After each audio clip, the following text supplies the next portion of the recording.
Okay, so let's talk about active listening.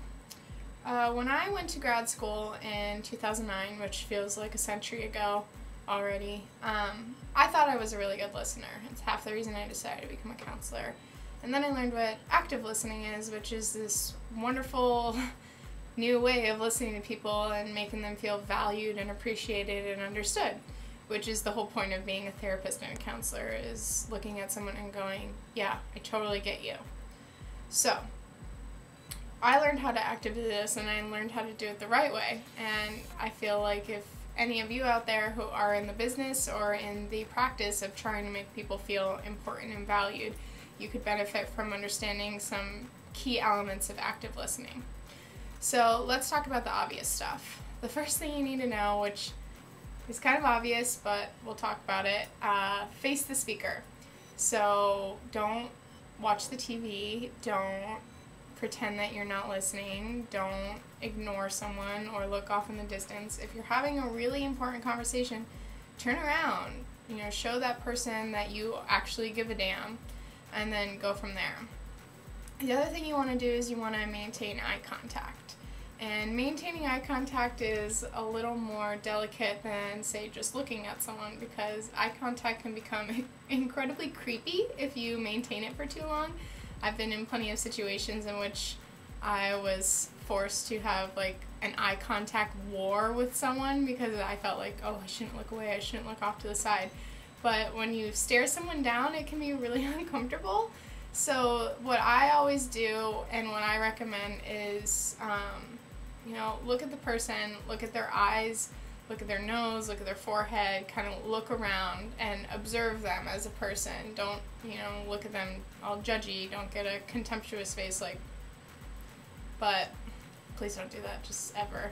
I'm sorry I've subjected you to that, but what you really want to do is you want to kind of pivot your eye contact from their face to something else, back to them.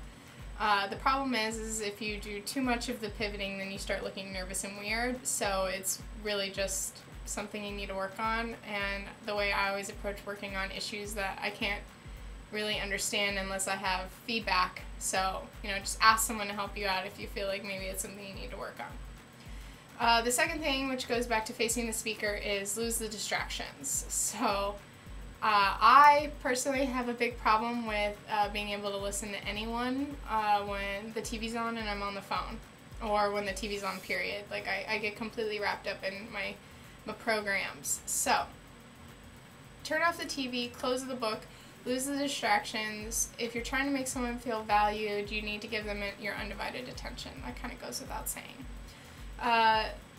The third thing is using what I call fillers, but they're really essential. If any of you have ever been on the phone with someone where it's just like dead air and you're like, are you there? They're like, yeah, I've been here all along. You want to use things like, yeah, I know, oh my gosh, totally, I get that, yep, Use all of those. If someone's in front of you, make sure you nod, act very interested. Another thing to do is to lean in. When you're wrapped up in conversation with someone, you want to get close to them, you want to show them that you're interested. People even do it when they're watching movies, they lean in closer. So practice your physical cues to signify to someone that you are interested in what they're saying. The next thing, which I always struggle with because I have a hard time being patient when I'm having conversations. And it's, for some people, I feel that they really just don't really value what other people are saying, which is the whole point of active listening, is signifying that you value. So you jump in and you say, oh, but my opinion is more interesting, and so therefore I'm going to steamroll over what you're saying, and I'm just going to start talking about what I find is important. I personally do that because I'm so worried I'm going to forget what I want to say, which is almost worse because I'm not really listening to what the other person is saying. I'm too busy thinking about my point. So just be patient. Tuck it back in for later, and if it's really important, then you'll remember to say it. But nothing is worse than steamrolling over someone's sentence or whatever they're trying to say and trying to make a point, because ultimately your point won't be made because they're going to be so pissed off at you that you cut them off that they're not even going to listen to you, and they're going to be thinking, what a jerk, I can't believe that he or she just talked over me. Good job making your point, that was really effective. Something I've covered on the blog and something that I'll cover again is please skip giving advice unless the person you're speaking to directly asks for advice. There's nothing more demeaning than trying to talk about an issue that's very important to you, especially if it's a personal struggle, and someone says, you know what you should do? Tell me, what should I do? Please tell me how you know more about my life than I do. It's the worst thing to do in counseling, and it's really just a bad thing to do in general unless you have such a strong rapport with someone that you can say something like that. But I highly recommend that you skip the advice unless someone explicitly asks you for advice, because ultimately it's going to ruin the conversation and it's going to degrade from there because it's demeaning and hurtful. Something that I practice in counseling and something that I highly recommend, it makes people feel understood, is what we call reflecting. So in counseling, you'll reflect maybe a feeling that you heard or the meaning about something. So if someone tells me, their boyfriend hasn't been coming home a lot lately, or they haven't been going out on dates or something like that, I'll say, oh, so you've been feeling really lonely. And that's kind of taking it up a notch. And actually, I heard what the person said, and then I heard the feeling behind that, which ultimately makes someone feel understood. I know plenty of you have probably had this experience where instantly you went, yeah, that's exactly how I'm feeling. So if you can do that, if you're really interested in having a deeper conversation with someone, see if you can't reflect what they're trying to say to you and let them know that ultimately the message that they're trying to send is being received in the best way possible.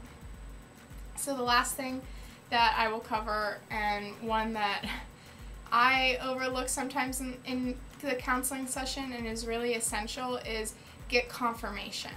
So confirmation can be done in two ways. You can give a summary of what you heard, so you can say, so what you're telling me is that your phone isn't working and that you would like it to be better at sending text messages, which is a horrible example, but that's the first thing that just came to my mind. And you'll hear a lot of customer service people do that because they want to make sure that they're getting the message that you sent them. So give a summary or get a confirmation. So you're feeling really lonely, which is something I said earlier. So you're either going to wait for the person across from you to nod and go, yeah, that's exactly how I'm feeling, or you're going to wait for them to verbally acknowledge that. So basically what you want to do is you want to know that you're in the right, because you don't want to go down this long-winded path of, oh, so I see that you're feeling really excited about how you have all this time to yourself now that your boyfriend's not hanging out with you as much, when ultimately that's not at all what the person is trying to convey to you, and you've completely misstepped and gone over your boundary and likely ruined the conversation and a potential to connect with another human being.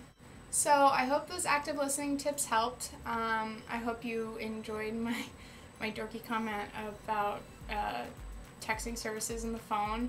And ultimately, what I really hope is that you end up having better communications with others. I use these techniques all the time in my therapy sessions. I find them to be incredibly effective, so hopefully they'll help you in your day-to-day conversations. Thanks. Have a good day.